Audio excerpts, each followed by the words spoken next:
এই ঘটনাটা হচ্ছে মুর্শিদাবাদে।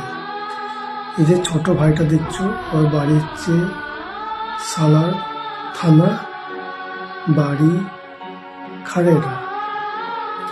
আর যে ছোট বোনটাকে দেখছো, ওর বাড়ি হচ্ছে ভরতপুর থানা, সোদকুলুট গ্রাম বাড়ি।